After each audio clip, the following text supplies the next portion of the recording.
Hola, ¿qué tal? Buen día. Vamos a presentar este proyecto llamado La integración de la perspectiva andragógica en los cursos de inglés para adultos. Mi nombre es René Bautista Castillo y me encuentro con la maestra Norma Ofelia Huerta Sánchez.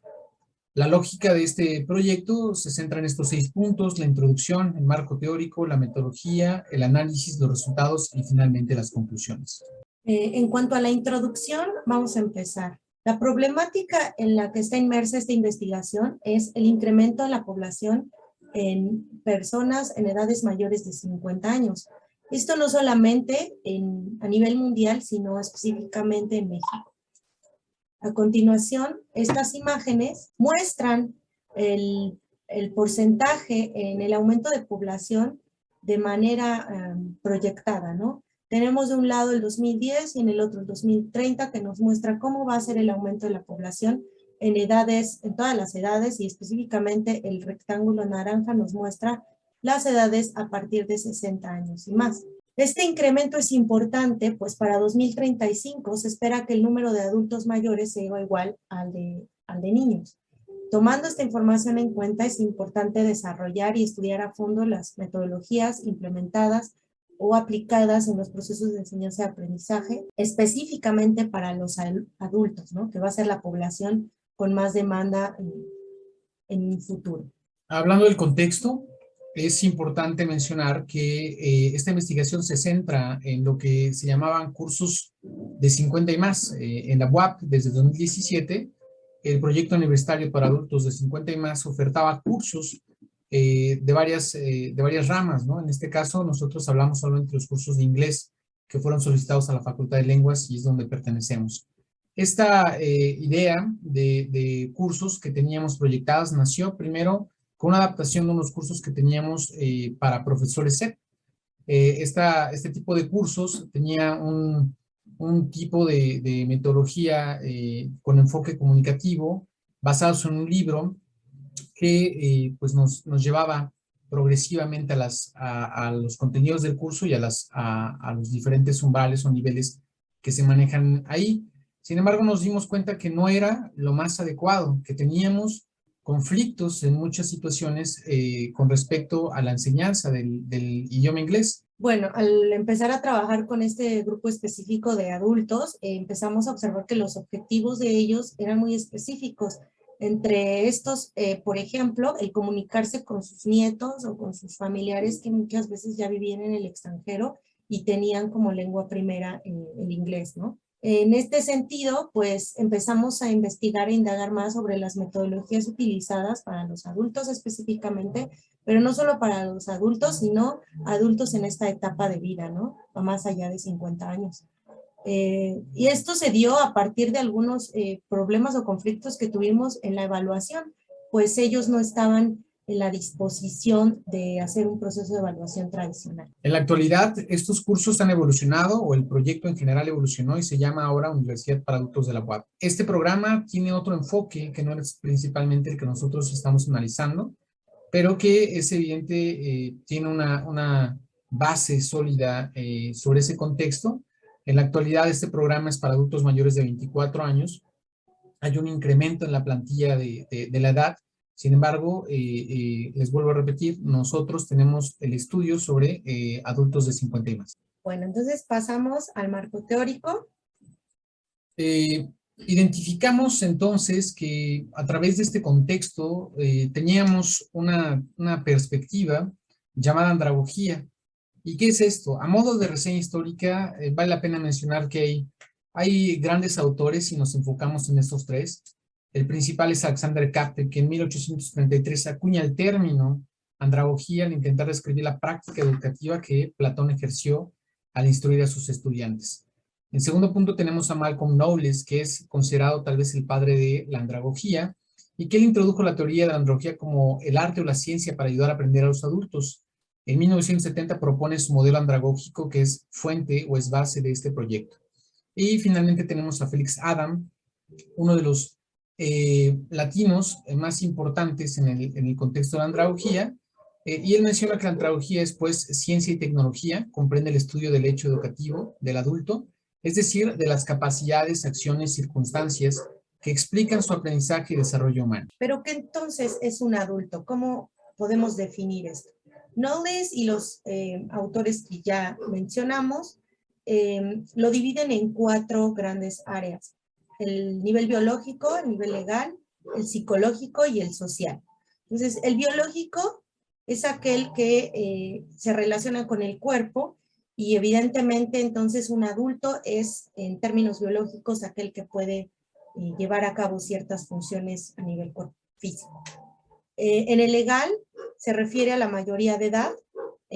Quiere decir que en diferentes países habrá una diferencia, ¿no?, en cuanto al nivel legal en la adultez. El psicológico es el reconocimiento propio de la adultez, y el social es el reconocimiento social productivo. Estas 4 características son necesarias para considerar, pues, a una persona como adulta. En contraste, identificamos también que en el contexto de la andragogía necesitábamos no tener esta perspectiva tradicional llamada pedagogía. No es nuestro objetivo o nuestra intención manifestar un contraste negativo en que la pedagogía y la andragogía estén peleados, ¿no? Sin embargo, lo importante de este proyecto es mencionar que la andragogía es contextual. Ayuda a entender el proceso de la educación con los adultos, y la pedagogía ha abordado todo el proceso de educación de la vida humana, ¿no? Encontramos en este contraste muy importante que los dos vienen o son parte de la antropología. El proceso que se da en la andragogía es un proceso de orientación-aprendizaje, mientras que en la pedagogía es el concepto tradicional de proceso enseñanza-aprendizaje. En la andragogía, el contexto está dirigido totalmente a los adultos, mientras que la pedagogía tradicional se dirige a niños y jóvenes. Eso deberíamos también analizar o enfatizar en un futuro. En la andragogía, la aplicación inmediata del conocimiento se visualiza en el aula, en la clase, mientras que en la pedagogía la aplicación tardía es tardía de lo aprendido. Regularmente se visualiza o se emplea a través de la aplicación de exámenes o para acreditar exámenes, ¿no? El recurso de aprendizaje principal en la andragogía es la experiencia del grupo y la motivación, mientras que en el aprendizaje de la pedagogía es la experiencia del profesor. El profesor es quien incentiva a los alumnos o dice cuáles son las verdades o las teorías o las leyes que existen, mientras que en la andragogía pues es un vaivén de enseñanza, ¿no? En la andragogía podemos ver que la relación es participante-facilitador. No tenemos el rol de la pedagogía tradicional, que es la relación estudiante-docente. En la andragogía podemos ver que la relación se da entre participante y facilitador, mientras que en la pedagogía tradicional tenemos la relación estudiante-docente. En la andragogía, la comunicación es participativa y horizontal, mientras que en la pedagogía es receptiva y vertical. En la andragogía, los principios psicológicos de autoconocimiento y aprendizaje son base primordial, mientras que en la pedagogía son principios psicológicos del desarrollo infantil. Y finalmente, la educación no necesariamente es formal en la andragogía, mientras que en la pedagogía sí es formal. Te ayuda a obtener títulos, te ayuda a obtener certificados. Y en la andragogía no, muchas veces se visualiza solamente lo aprendido para un contexto inmediato. En este sentido, entonces, Knowles propone los 6 principios andragógicos que sustentan esta teoría, ¿no? En primer lugar, tenemos la necesidad del saber. Esto quiere decir que el alumno adulto, que el estudiante adulto necesita saber qué va a aprender para saber si esto lo va a aplicar o tiene utilidad en su vida cotidiana. El segundo punto es el autoconcepto del alumno. Esto quiere decir que el autoconcepto que el alumno tiene de sí mismo es importante también integrarlo en las clases o en las sesiones de aprendizaje para que el alumno se sienta integrado.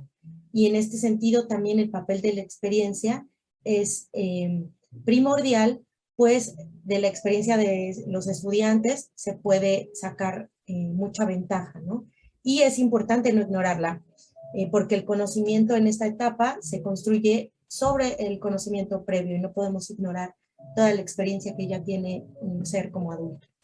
El principio número 4 es la disposición para aprender.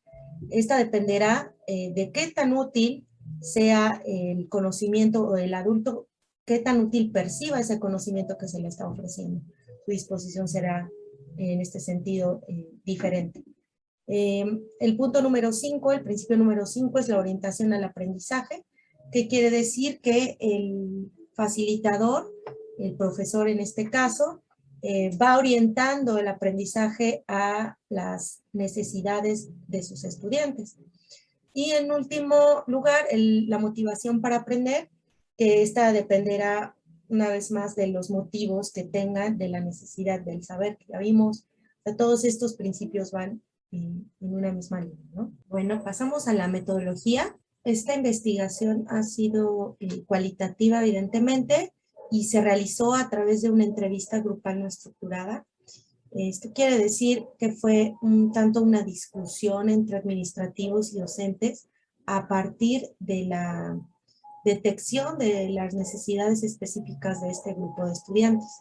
Fue muy importante para la administración en ese momento no mantener como programas o diseños curriculares tradicionales, porque sabíamos y vimos que desafortunadamente los alumnos no aprendían, se rezagaban, desertaban, había problemas, había conflictos y era evidente que necesitábamos hacer un análisis a través de una metodología de este tipo. Participaron docentes, administrativos y alumnos. Entonces llegamos al análisis. En esta parte es muy importante mencionar que encontramos estos dos principios andragógicos fundamentales en la práctica docente, ¿no?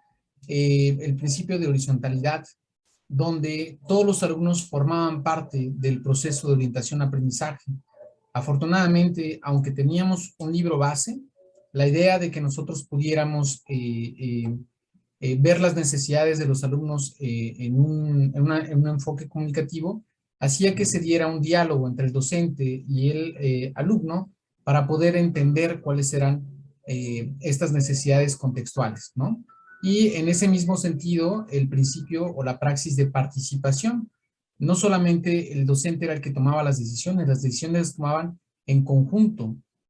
Fue a tal grado esta situación de entender los principios andragógicos y su práctica, que al final pudimos proponer talleres de producción oral, y es ahí donde se visualiza con mayor intensidad esta praxis andragógica. Así es que, bueno, tenemos esta tabla en donde se contrasta una vez más el papel en este caso del profesor y se contrasta con la del facilitador, ¿no? En un eje, el primero en un eje pedagógico, el segundo en un eje andragógico. Y así tenemos que en la parte de la pedagogía vemos al profesor con una posición de superioridad y de autoridad en la enseñanza. Y en la parte de la andragogía, esta posición es de conducción y de orientación hacia los aprendizajes. Esta información es muy importante en el análisis, pues es el eje de ella, ¿no? Entonces, también en la pedagogía vemos que el liderazgo fluctúa entre el autoritarismo y el paternalismo, pues el solo profesor guía la clase y decide y toma las decisiones. En el caso del andrágogo, es el liderazgo democrático a fin de lograr una mayor profundidad en los planteamientos de los participantes, así que este puede hacer un sondeo, ¿no?, de las opiniones que tengan los participantes de la clase. Número 3 es el liderazgo impositivo y aceptado así por sus seguidores, pues en el caso de los pedagogos, los alumnos no cuestionan las decisiones que éste toma. Por otro lado, en la parte de la andragogía, el liderazgo es participativo, ya que propicia el aprendizaje de conocimientos necesarios para el participante. Y esto, bueno, se relaciona también con los 6 principios andragógicos que ya citamos. El 4 es la incentiva, la obtención de conocimientos de acuerdo con los planes preestablecidos, ya hay unos temas que se tienen que ver. Y en la andragogía, pues motiva la autorrealización del participante de acuerdo a sus necesidades. En el quinto punto podemos ver que en la pedagogía la calidad del liderazgo se valora por la autoridad y la imposición de criterios, mientras que en el caso de la andragogía no presiona a los participantes para que acepten sus puntos de vista. Eso es muy importante. El sexto punto dice que desarrolla estrategias para que funcione el pase de conocimientos sin mucha confrontación profesor-alumno, pues es muy visible en la educación cómo solamente transmiten conocimientos para aprobar los exámenes, mientras que en la andragogía utiliza recursos para mantener abiertos los canales de comunicación entre él y los participantes y de estos entre sí. El aprendizaje se da de manera horizontal en ese sentido, ¿no? En el séptimo punto tenemos su preocupación es mantener la atención y postura mental del alumno, en el caso de la pedagogía, mientras que en la andragogía analizamos que se preocupa por no actuar como el poseedor de todas las soluciones. Ya vimos que hay un diálogo entre los alumnos y eso es lo importante en el caso de la andragogía. El octavo punto dice que propicia la adaptación de los alumnos a modelos pedagógicos. Evidentemente, todo está guiado a través de los modelos que son tradicionales en la pedagogía, donde se fundamenta este diseño curricular a través de los objetivos y contenidos a corto alcance, por así mencionarlos, ¿no? Mientras que en la andragogía propicia el desarrollo de habilidades de liderazgo en los participantes, en la toma de decisiones y en la reflexión crítica, ¿no? El noveno punto menciona que crea dependencia en los alumnos en cuanto determina lo que va a ser aprendido, cuándo y cómo, mientras que la andragogía crea una independencia y responsabilidades en los participantes en las formulaciones de alternativas, opiniones aclaratorias y experiencias. Bueno, y estos puntos se han visto reflejados a lo largo de los cursos específicamente para el desarrollo del habla, pues se ha pedido muchas veces la participación, o se ha tratado integrando esta perspectiva, se ha pedido la participación y opinión de los estudiantes en cuanto a los temas, en cuanto a pues varias características, ¿no?, importantes, y creo que esto ha sido muy positivo. Bueno, continuamos entonces con los resultados. Fue muy importante para nosotros pues tener este tipo de resultados muy adecuados a las necesidades de este proyecto. En primer lugar, se reconocieron y priorizaron las necesidades de los participantes. Eso es fundamental en este principio andragógico. Después se adaptaron los niveles y progresión de los contenidos de cada curso. No solamente era implementar cursos de niveles consecutivos, sino realmente saber si se cumplían esos objetivos o cuál era la forma adecuada para hacerlo, ¿no? Se modificó la forma de evaluación de sumativa a formativa. Es una realidad absoluta que encontramos donde los alumnos se estresaban, se enfermaban y a veces pues desertaban por la situación de la evaluación sumativa. Y cuando cambiamos a esta situación de la evaluación formativa, pues fue mejor, no lo vieron tan pesado o tan estresante. Se crearon talleres de conversación a solicitud de los participantes en 2 niveles, en los niveles básico e intermedio, así ya acabando el umbral de los niveles que ya existen. Y fue bueno porque algunos solamente iban a intentar tener esa situación de conversación o de producción oral en estos cursos. Se implementaron también asesorías extraclase con prestadores de servicio social de la Facultad de Lenguas de la UAP y que fue muy importante para dar esos puntos extras para aquellos que les gustaba tal vez estas cuestiones gramaticales, culturales, lexicales que venían dentro de la clase, ¿no? Y se homogeneizó también el ingreso a los cursos con una prueba de diagnóstico de nivel. Ahora no solamente era tratar de decir, pues yo soy de tal nivel, sino comprobarlo con un cierto examen de diagnóstico de nivel y después empezar a ubicarlos para ver qué progresión es la que deberían llevar. Como conclusiones, vamos a escuchar. Como conclusiones se llegó a que existen factores que inciden en el aprendizaje de una segunda lengua, evidentemente, y entre ellos están las características individuales de los alumnos, que específicamente en este grupo pues son bien particulares y bien importantes de resaltar, ¿no? En estas se encuentran la edad, las habilidades cognitivas y la motivación. Muchas veces también tuvimos que adaptar actividades, por ejemplo, por cuestiones de audición, de visión, o de capacidades tecnológicas, ¿no? Ahora de capacidades tecnológicas. Además del importante rol que juega el maestro, en este caso ya llamándole facilitador, para mantener o incrementar la motivación con que los alumnos inician el aprendizaje y lo continúan, ¿no? Ya que son los docentes quienes pueden crear las condiciones en el aula para proveer una atmósfera adecuada para el aprendizaje y también fuera del aula, porque como ya vimos es importante en el eje andragógico tener otros medios, otros canales de comunicación que continúen con la enseñanza, aprendizaje de manera cíclica, ¿no? Y finalmente también, como conclusión, hemos llegado a que se puede hacer un diseño de currículo específico en las áreas de aprendizaje, no solamente en la lupa o en lo que fue 50 y más, sino en la universidad, tomando ya de manera interdisciplinar, por ejemplo, el ESP, que es el de inglés para propósitos específicos, y pues conjugarlo o sí, combinarlo con este eje andragógico para tener un mayor aprovechamiento de la lengua y también de la misma forma un mayor interés por parte de los estudiantes, pues se enfocarían en los temas que ellos están interesados o que están estudiando en su carrera y que les pueden realmente ayudar en el futuro. Bueno, de esta manera terminamos. Gracias, les dejamos aquí nuestros correos por si tienen alguna duda, comentario.